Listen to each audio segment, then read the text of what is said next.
Hola Viviana, vamos a esperar a que se conecten tus demás compañeros.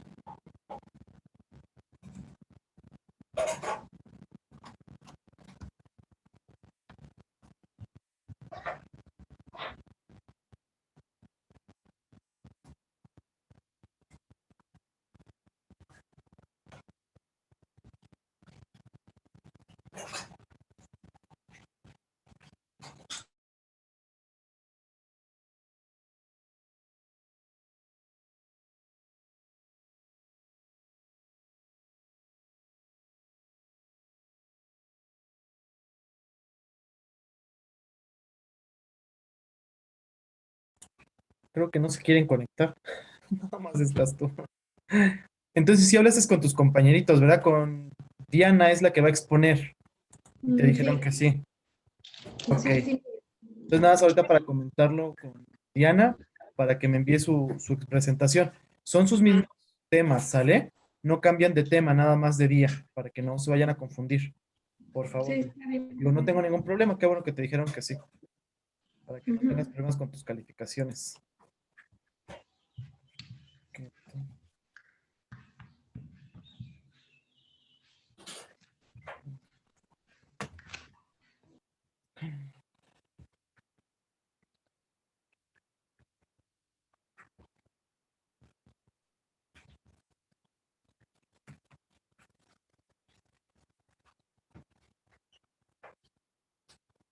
Diana, me comentó Viviana que habló contigo sobre las exposiciones, que hicieran cambio por fecha.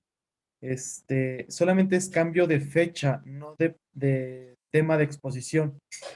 Entonces, para que me envíe su presentación después para poderla checar, por favor, Diana.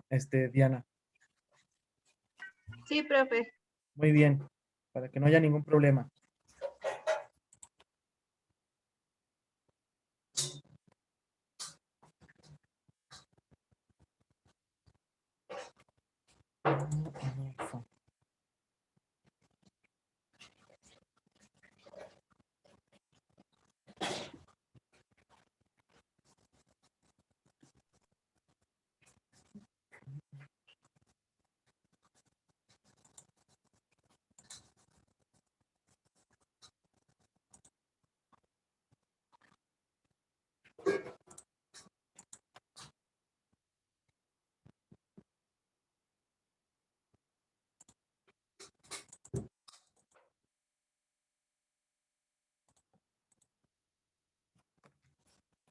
Muy bien, les comparto.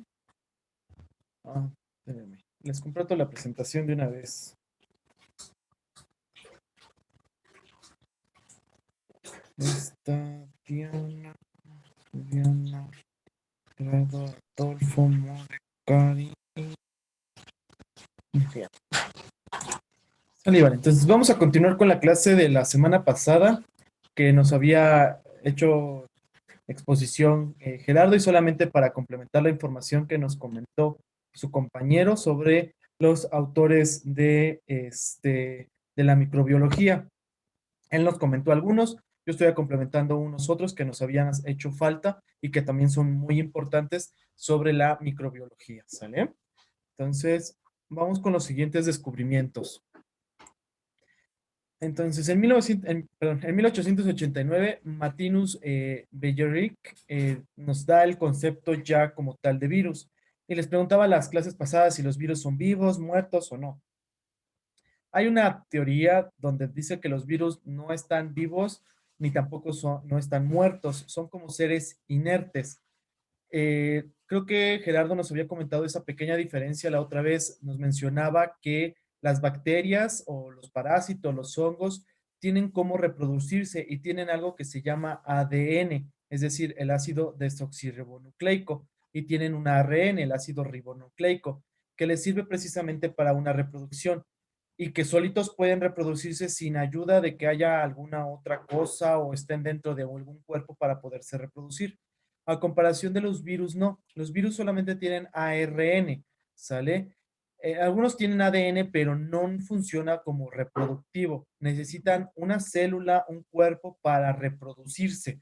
Y es lo que nos comentaba precisamente, no me acuerdo si la clase o las clases pasadas, sobre esta diferenciación. Dentro de esa teoría nos menciona que los virus son como los zombies de la naturaleza. Requieren algo para poderlo infectar y poderse reproducir. Si no, no se reproducen y se quedan ahí inertes, como por ejemplo lo que hoy vemos con COVID. El COVID se queda ahí inerte y puede durar muchísimo tiempo a menos que haya mucho calor que haga que lo destruya. Si no, pues se queda así, ¿sale? Entonces, eso es parte del concepto de 1889 por Martinus Beijerinck. En 1890, Emmeline von Bergerich y lo que fue Catasto nos mencionan sobre la antitoxina diftérica, sobre la infección de la difteria que existía en ese 1800 y tantos, ¿sale? Recuerden que la difteria pues mataba a demasiados niños durante ese entonces y fue cuando empezaron a ver con esta antitoxina para poder ser vacunados, digámoslo así, y disminuir precisamente las infecciones contra la difteria, que gracias a ellos, pues hoy en día continúa la inmunización contra este tipo de patología. En 1901, Carl nos dice que descubre los grupos sanguíneos humanos importantes. Fue parte de la microbiología porque utilizaron parte del microscopio para poder realizar precisamente esos descubrimientos de los grupos sanguíneos, que hoy en día pues podemos dar gracias a Dios que se tenga eso para las transfusiones sanguíneas precisamente o para algunas otras enfermedades autoinmunes importantes como por ejemplo en las embarazadas que puedan llegar a crear alteraciones en grupo sanguíneo con papá y mamá. ¿Sale? ¿Alguien me puede decir cuáles son los grupos sanguíneos que existen en los seres humanos? ¿Quién me puede decir cuáles son los grupos sanguíneos? Los que conozco es el O positivo, O negativo, RH y los otros no me acuerdo. Ok, me dijo Diana. Muy bien, Diana. ¿Alguien más me puede complementar la información que nos acaba de decir Diana?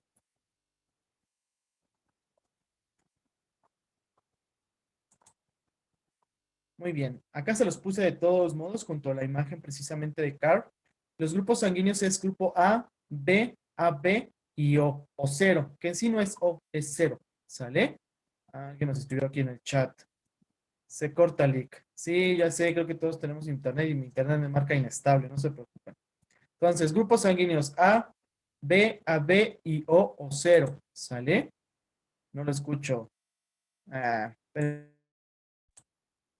a ver si se escucha. Lo escucho muy entrecortado y se congeló la imagen. ¿Ya me ven? ¿Sí me ven? ¿No me ven? Se entrecorta. Sí, yo sé.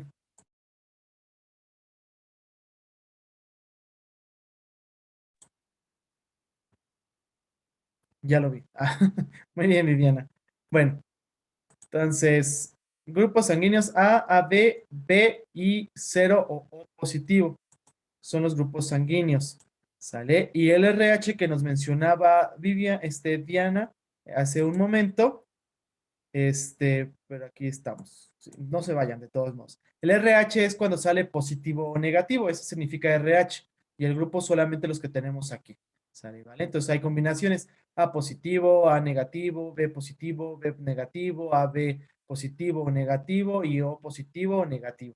A eso se refieren con los grupos sanguíneos. ¿Sale? En 1908 tenemos los agentes quimioterapéuticos que nos sirvieron precisamente para las quimioterapias posteriormente. Entonces, desde ese entonces se empezó a investigar precisamente toda esa parte. Otros descubrimientos importantes fueron los de Alexander Fleming, que eso pues lo vieron en parte de la historia de la farmacología al inicio, que nos descubrió precisamente la penicilina y ahora que los vimos viendo los betalactámicos, pues gracias a Alexander Fleming, pues hoy tenemos ese tratamiento importante antibioterapia de la penicilina. En 1935, Gerald Domuk, las sulfas, los antibióticos de las sulfas, aún no tocamos las sulfas hasta posterior, pero vamos a ver precisamente que en 1935 iniciaron precisamente esa parte. En 1953, James Watson, Francis Crick, Rosalind Franklin descubren precisamente la estructura del ADN. Se conocía precisamente que teníamos un ADN, pero gracias a ellos en 1953 tenemos precisamente el descubrimiento de la estructura real del ADN. gracias a ellos tres o a ellos cuatro, porque precisamente Crick, Watson, Wilkins y Franklin, que en sí a Wilkins casi no lo toman en cuenta, pero ellos cuatro descubrieron precisamente en 1953 esa estructura. Ok, espera un ratito. No me voy a conectar. Mi internet está muy lento. Ok. Sí, creo que sigue Gerardo por aquí, pero. Ah, no, sí se votó. Muy bien. En 1959 tuvimos que Roy Porter, fíjense, ya estamos ya en los 1900, encontró la estructura de las inmunoglobulinas. Las inmunoglobulinas son importantes estructuras que se tienen dentro de las células sanguíneas que protegen contra infecciones. Y bueno, este es Roddy Porter y precisamente esta es la inmunoglobulina. ¿Sale? Tenemos diferentes inmunoglobulinas que nos crean la inmunidad precisamente después de haber estado en contacto con algún agente patógeno. Entonces son los que nos crean precisamente esta parte. O si estamos en contacto, en todo caso, con vacunas, como por ejemplo las diferentes tipos de vacunas que tenemos hoy en día, nos crean precisamente anticuerpos e inmunoglobulinas para proteger posteriormente como una defensa y como una, ¿cómo se dice? Una información extra de lo que ya estuvimos antes en contacto. En 1967, Thomas Brock descubre las bacterias que se crean en los geysers. Aquí tenemos a Thomas Brock. Los geysers tienen bacterias y por eso no solamente el azufre hace que huela el agua de los geysers o las aguas termales de ese olor característico a azufre, sino también son las bacterias importantes que se tienen dentro de esa agua que se encuentra en los geysers. Howard Temin, David Baltimore, Renato Develcock descubren como tal los rotavirus y la transcripción reversa, es decir, algunos retrovirus o virus importantes que hoy conocemos y que nos crean también infecciones en el cuerpo humano, pues los describieron y los descubrieron, que precisamente esos son los tres investigadores que tenemos aquí. En 1977 tenemos que Carl House y George Fox descubren lo que son las arqueas, que son bacterias de miles de millones de años que existen desde hace muchísimo antes de que nosotros existiéramos en este planeta. Ellos los descubren precisamente y estas son las arqueas. Y este es Carl y este es George. Fred Stronger, Edwin Nickler, Alan Coulson descubren lo que es el método de secuencia del ADN.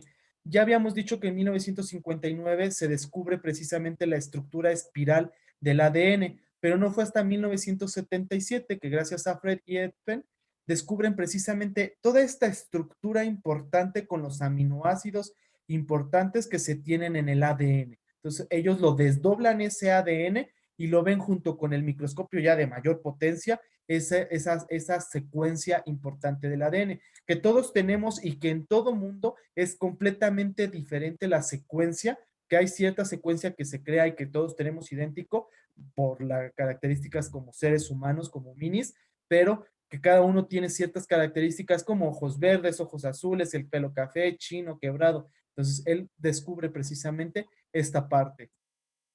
En 1983, ya casi acercándonos a los 2000, encontramos que Luke descubre lo que es el VIH que causa el SIDA. Fíjense, el VIH causaba desde muchísimo tiempo atrás infecciones con SIDA, pero no fue hasta 1983 que descubren precisamente que el SIDA es causado por el virus de inmunodeficiencia humana, ¿sale? Y precisamente aquí tenemos el VIH y aquí tenemos a Luke.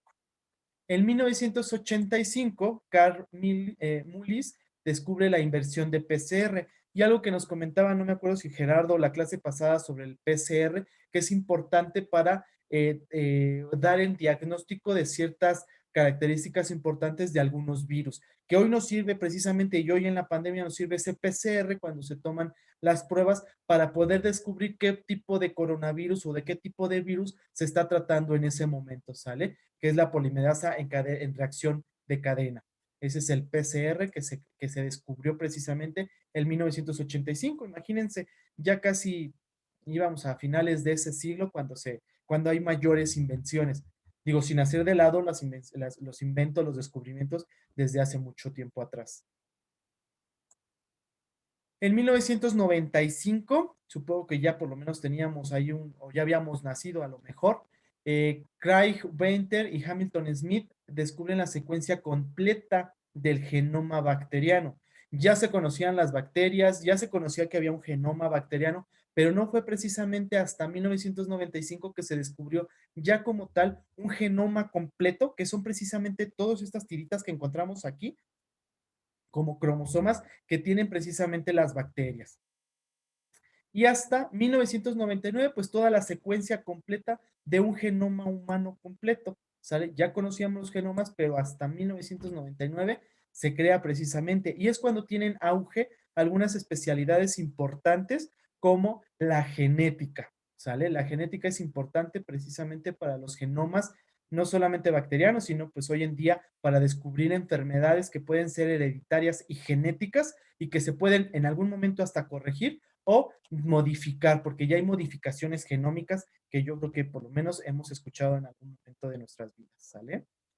Y bueno, un documento que me gustó mucho que es expedido por la UNAM, de hecho es una presentación y estas últimas diapositivas las tomé de allí, ¿sale? Que es la microbiología en México. Aquí en México también se hicieron grandes descubrimientos importantes, grandes aportaciones para la ciencia microbiológica y uno de ellos pues fue Maximiliano Ruiz Castañeda. Él investigó y propuso la vacuna precisamente para la investigación sobre vacunas y para la brucela, ¿sale? Y precisamente, de hecho, hay una estampilla de correos con su nombre y con su imagen.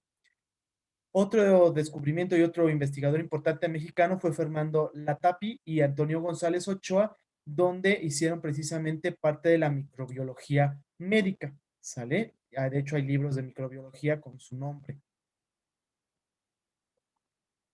Luis Felipe Bohagi Haber hizo la primera clasificación de las micobacterias. Ya se habían descubierto las micobacterias de la tuberculosis, pero él hizo la clasificación completa precisamente de estas micobacterias. Y de hecho, pues México mucho tiempo fue arrasado por la tuberculosis.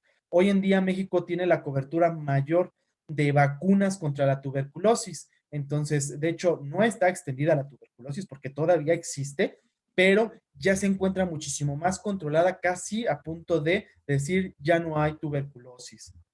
¿Alguien de ustedes me puede decir cuáles son las vacunas para la tuberculosis? ¿Cuál es la vacuna que se pone para la tuberculosis aquí en México? ¿Alguien la conoce?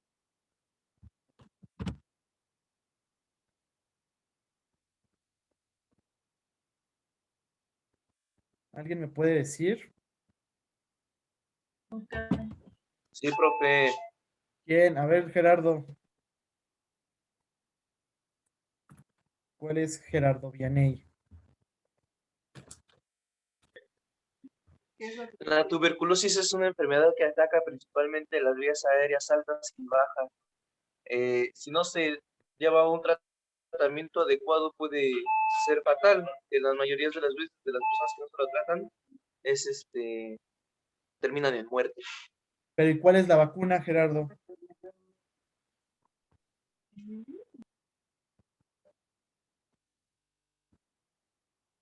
¿Alguien sabe cuál es la vacuna? Mode. ¿Cuál es la vacuna, Mode? Es Adolfo. la BCG, ¿Y la BCG la del contra? BCG. Y exactamente, ¿y la BCG para qué tuberculosis sirve?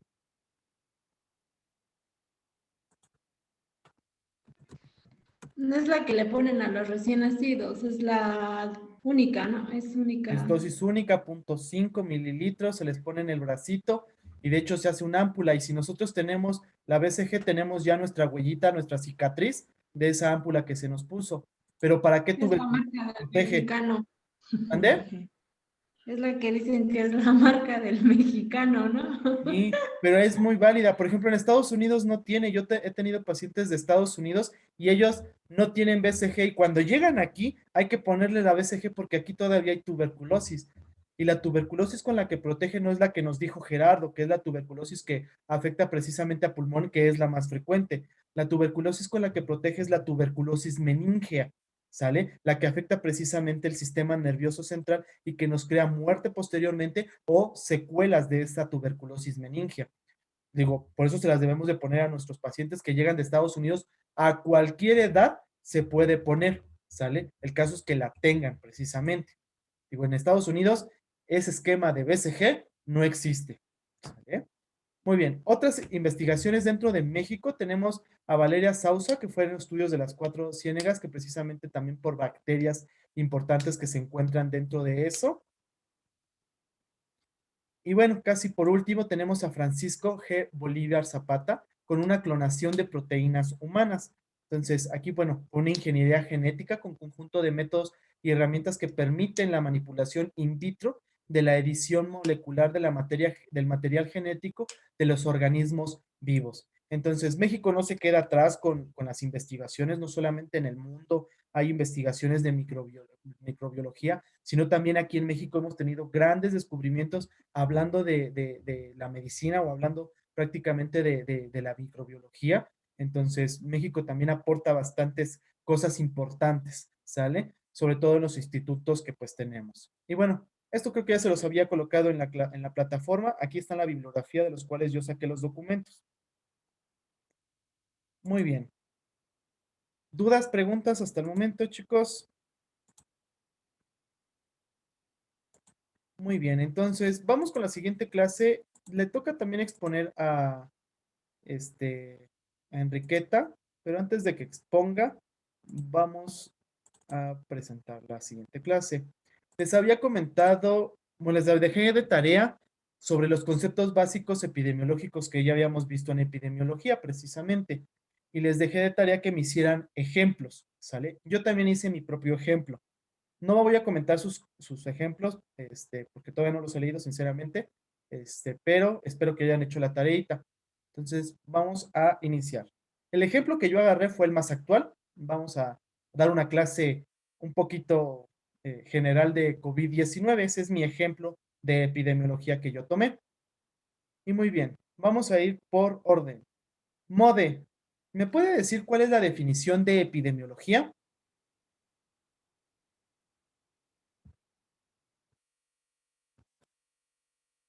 ¿Cuál es la definición, Mode? Es la ciencia o la parte de la medicina que estudia el desarrollo epidemiológico y la incidencia de las enfermedades infecciosas en la población. Muy bien, Mode. Perfectamente bien tu definición. Enriqueta, ¿nos puede ayudar a leer la siguiente diapositiva y a explicárnoslas? Son los mismos términos que usted tiene en su presentación, solamente para completar. Por favor, Enriqueta. Y nos los explica. Epidemiología. La epidemiología es el estudio de la distribución y los determinantes de estados o eventos, en particular de enfermedades, relacionados con la salud y aplicación de esos estudios al control de enfermedades y otros problemas. Ok. ¿Nos podría explicar la definición entonces, Keta? Ajá, bueno, como lo dice, pues esta se encarga de estudiar todos pues, los fenómenos relacionados con salud, ¿no? Su objetivo principal, pues, es controlar estos mismos problemas y nos decía que no solo estudia los fenómenos de salud, sino también, por ejemplo, estudia las causas de muerte, accidentes, no sé, un suicidio, así como que los hábitos también de nosotros, de las personas, las dietas, también cómo utilizamos el servicio de salud o la calidad con la que contamos en el sector de salud. Y pues vemos que todos estos factores pues pueden ser físicos, biológicos, y sociales, y que pues comportamiento es lo que pues influye en salud, ¿no? Por eso les decía, por ejemplo, estudia lo que es no sé, los hábitos de vida, porque pues a veces nuestro mismo comportamiento social hace que generemos contaminación que puede causarnos alguna enfermedad. Muy bien explicado, Y creo Enriqueta. que ya. No, excelentemente bien explicado. Muy bien, Keta. Entonces usted me va a ir ayudando ahorita en las diapositivas a explicar porque era su tema. Muy bien, mi ejemplo, como les dije, es el COVID. Espero que lo hayan hecho más o menos, digo, no he revisado sus tareas, pero espero que más o menos lo hayan hecho así. Lo que quería precisamente era que me definieran el término, ya no tanto que me lo definieran como venía en un libro, sino con la enfermedad que ustedes hayan escogido. Esa era la finalidad con esto, porque ya habíamos visto estos términos. Entonces, como les dije, yo agarré el COVID y epidemiológicamente el COVID vamos a tenerlo como la vigilancia epidemiológica de la enfermedad infecciosas, en este caso el virus que estamos tratando, y es un aspecto fundamental para poder diseñar estrategias, como ya lo mencionó precisamente ahorita Enriqueta, que permitan su prevención y control, así como para planificar los recursos para atender la salud de la población. Y en este caso, dentro de aquí, vamos a estudiar las principales características de la enfermedad por coronavirus 2019, con sus siglas COVID-19, que es COVID-19, que es enfermedad por COVID en inglés, a nivel mundial y nacional, así como las pautas de vigilancia epidemiológica a fin de aplicar estos conocimientos en su práctica profesional, es decir, en lo que nosotros vamos a estar tratando a nuestro paciente y contribuir a superar pues, los retos que representa este tipo de infección, ¿sale? A eso se refiere, traspolando el término de epidemiología que ya nos comentó Mode y que ya nos explicó Keta, con mi enfermedad que yo voy a tomar, ¿sale? Digo, no sé qué enfermedades hayan tomado ustedes, yo tomé esta. Vamos con el siguiente término, endemia. Adolfo, ¿me puede decir cuál es la definición de endemia o qué entiende por endemia?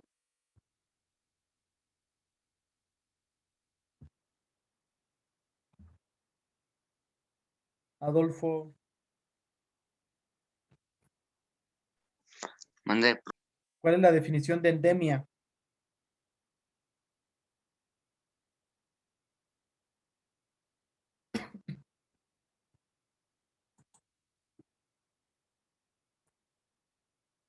Adolfo. Es que sí. Es la presencia constante Viane. a la prevalencia habitual de casos de una enfermedad o agente infeccioso en poblaciones humanas dentro de un área geográfica determinada. Muy bien, Viane, muchas gracias. Efectivamente. Vamos, Keta, léenos la definición y explícanos otra vez, por favor. Dice, endemia, es la presencia constante o prevalencia habitual de una enfermedad o agente infeccioso en poblaciones humanas dentro de un área determinada. Dentro de un área geográfica determinada. Muy bien. Ok, bueno, esta enfermedad, pues como lo dice, afecta a un país o a una región pues determinada, un solo lugar a lo mejor. Esta es de forma habitual o en una fecha habitual que podría, por ejemplo, influir el clima, el tiempo o las características del lugar. Por ejemplo, no sé, a lo mejor aquí en México es muy caluroso y ejemplo, ¿no? No sé si es el clima correcto. Y en Sí. Estados Unidos es muy frío. Entonces eso a veces hace que esa enfermedad no esté allá y nosotros sí la tengamos, por ejemplo, la influenza en tiempos de frío. Nosotros la tenemos por lo mismo, ¿no? Porque te da una tipo gripe, por ejemplo, la malaria también es una endemia o el mal de Chagas. Muy bien, efectivamente. Gracias y bien explicado, Keta. Entonces, vamos con el ejemplo que yo tomé. La endemia del COVID. El COVID-19, pues es una enfermedad infectocontagiosa causada por la especie de coronavirus identificada en diciembre del 2019, la cual se va a denominar SARS-CoV-2, debido a que se asocia a un síndrome respiratorio agudo severo, por eso se llama SARS-CoV-2. 2 porque ya tenemos el 1, SARS-CoV-1, ¿sale? Y el MERS, en este caso, se llama SARS-CoV-2. Inició con un brote en la ciudad de Wuhan, en China, a finales de 2019. En ese momento todavía no se llamaba endemia porque apareció y era nueva, ¿sale? Entonces, hasta que aumentaron los casos en China, propiamente en un solo país, se llamó como tal endemia, ¿sale? Entonces, aquí las autoridades sanitarias de la ciudad de Wuhan notificaron hasta la OMS, precisamente a finales del 2019, la presencia de casos de neumonía de etiología desconocida. Aún no se sabía qué es lo que estaba infectando a los pacientes, pero sabían que era un coronavirus, ¿sale? Algunos de ellos eran severos y aparentemente relacionados a un mercado de productos animales, ¿sale? Entonces, hasta ese momento teníamos la endemia en China que surgió en Wuhan, ¿sale? Entonces, ese es el ejemplo precisamente que yo tomé para la endemia. Digo, estamos tomando COVID, pero la endemia es ese punto. Quiero que lo vayan viendo así y ojalá lo hayan desglosado así su tarea para que ustedes entendieran cuándo hay que diferenciarlo entre uno y otro, ¿sale? Entonces, vamos con la siguiente. Epidemia. Viviana, está por ahí Viviana, para que me pueda decir cuál es la definición de epidemia. Sí, es bueno, se define como una enfermedad que se da en un cierto lugar en un determinado tiempo, Ok, que solo se da ahí, por ejemplo, en un solo lugar de aquí todavía. ok. Más o menos. Muy bien, ¿qué tal? Yo, ¿Qué pasó, Adolfo? yo le puedo decir esa también. Sí, cuénteme. Es el aumento de la incidencia de casos similares en poblaciones humanas en un área determinada. Ok, sí, perfectamente bien. Y también es el contacto de transmisión sexual, que son enfermedades como el SIDA, hepatitis e incluso el COVID-19. Ok, más o menos. Muy bien, Adolfo. Gracias. Vamos a que nos explique entonces, Enriqueta, la siguiente diapositiva. Muy bien, ¿qué tal?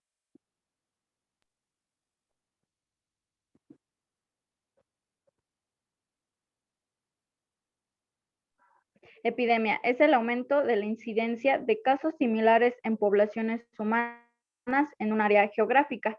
Que vamos a ver nosotros que aquí la epidemia, pues como lo dice, esta surge cuando la enfermedad ya viene atacando pues a numerosas personas de a lo mejor de un mismo lugar y de un área ya geográfica. Ya no hablamos de un solo país, sino podemos ya hablar a lo mejor de un continente, por ejemplo, y ya ataca durante un mismo tiempo de periodo y ya estamos hablando de pues que las personas ya no es un número mínimo, ya es un número más grande. Algunos ejemplos, pues yo leí que estaba la varicela, el sarampión y la hepatitis A. Muy bien. Igual, gracias, Queta, bien explicado y más entendible precisamente esa parte. Entonces, después de esa explicación, vamos a ver mi ejemplo que yo tenía, la epidemia. En el 7 de enero del 2020, los científicos de China pues declararon ya descubierto como tal la causa del nuevo coronavirus, bueno, del nuevo virus de la familia de coronavirus, el cual fue nombrado posteriormente 2019 Nobel. Antes de llamarse SARS-CoV-2 o la enfermedad COVID-19, se llamó precisamente 2019 Nobel Coronavirus, que fue 2019 nCoV. ¿Sale? El 13 de enero del 2020 se detecta el primer caso de enfermedad ya fuera de China. Ya no era una endemia, ya no estaba propiamente en China, sino ya salió de allí. Y como nos explicó Keta ahorita precisamente, ya no se relaciona solamente en un área pequeña geográfica, sino que ya se extiende a mayor parte del mundo, pero siempre y cuando se tenga en una misma región, es decir, en un continente, ¿sale? O en continentes muy cercanos, sin llegar a todo el mundo todavía. ¿Sale? Entonces vemos que en el 13 de enero en Tailandia se encuentra precisamente con una sobrepotencial propagación. Días después se identifican precisamente más casos en países de Asia y Europa. Precisamente China, que era de Asia, y Europa, que estaba muy cerca de Asia, tienen los primeros casos. Japón, Corea del Sur, Vietnam, Singapur, Reino Unido, Francia, Alemania y casi todos los antecedentes tenían una estancia en China. ¿Sale? Entonces ya se estaba propagando la infección, la enfermedad precisamente, y a eso le llamamos epidemia. Muy bien. Vamos con la siguiente. ¿Qué es una pandemia? ¿Quién me dice que es una pandemia, chicos? Pues es cuando ya se propaga la enfermedad, ¿no? En diferentes países. Así es, más países, muchos más. ¿Sale? Muy bien, Viviana. Keta, ¿nos puede leer la diapositiva y también volvernos a explicar, por favor? Pandemia, enfermedad epidémica que afecta a las poblaciones de varios países o continentes. Bueno, aquí creo que este concepto nos queda un poquito más claro a todos. Es cuando ya está la propagación de esta enfermedad, pues ya es de forma mundial. Los contagios, pues ya simplemente pueden ser por el contacto entre la gente. Se propagó pues de manera inmensa y lo decíamos, ya no son 1, 2, no son poquitos, 5 o 10 países, ya es pues durante toda forma mundial, ¿no?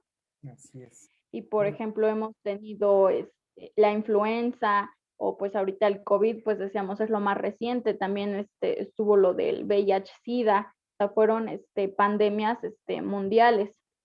Así es. Muy bien, ¿qué tal? Y bueno, el VIH todavía sigue siendo una pandemia, ¿eh? No se ha disminuido, sí ha disminuido, pero no se ha eliminado, no se ha controlado, sigue siendo ahí una pandemia importante. Entonces, tomando el ejemplo que teníamos del COVID-19, digo, yo se los puse por fechas, más o menos para que vayan viendo por qué se llama una pandemia. Y dice que el 21 de enero del 2020 se informa precisamente la existencia ya de casos en América. Y el primer caso que se detecta precisamente fue en Estados Unidos. Obviamente con un antecedente de un viaje a China, precisamente a la población de Wuhan. El 30 de enero del 2020, la OMS declara una situación de emergencia, todavía no de pandemia, sino de una emergencia. Antes de llegar a una pandemia, y así como el inter entre una epidemia y una pandemia, hay una emergencia de salud pública. Y es cuando el 30 de enero lo publicó precisamente, con una importancia internacional, puesto que hay un momento había casos en 18 países. Todavía no todos los países, tenemos muchos países, todavía no, pero 18 países con cientos de víctimas mortales. El 11 de febrero del 2020, la OMS da nombre ya oficial como tal a esta enfermedad que sería el COVID-19 y al virus como tal del SARS-CoV-2, ¿sale? Entonces, el virus es el SARS-CoV-2. La enfermedad que causa es COVID-19. Es como el SIDA. El SIDA es la enfermedad, el VIH es el virus o la influenza. La influenza H1N1A o A1, no, ¿cómo se llama?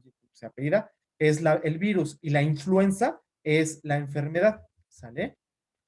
Posteriormente, bueno, el 20 de febrero del 2020 se confirman, pues aquí ya los primeros casos en México de COVID-19 con 2 personas con un viaje a Italia. Ya no se estaba relacionando que se fuera a China, sino ya países que tuvieran ya la infección y que llegaran a otro país y que contagiaran otra vez. Entonces, en el 20 de febrero se tienen esas 2 primeras personas aquí en México.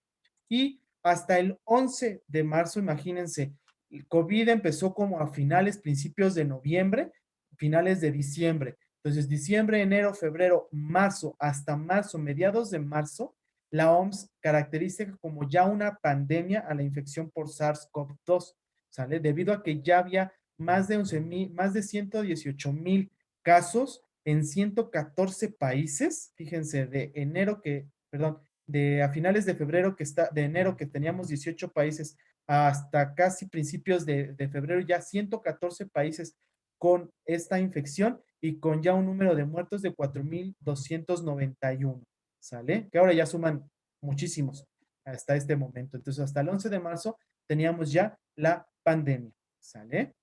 Vamos a dejar hasta aquí las definiciones. Todavía nos faltan otras cuantas definiciones de las que ya habíamos hablado, y otras que no, que nos va a seguir exponiendo Keta, ¿sale? Dudas, preguntas, chicos, hasta el momento. Espero que vaya quedando comprendido ahora con este nuevo ejemplo las definiciones que estábamos nosotros dando. Muy bien. Entonces, los dejo ahorita un ratito, unos 2 minutos, para conectarnos a la siguiente clase con sus compañeras de segundo. ¿Sale? Muy bien. Ahorita las veo y los veo.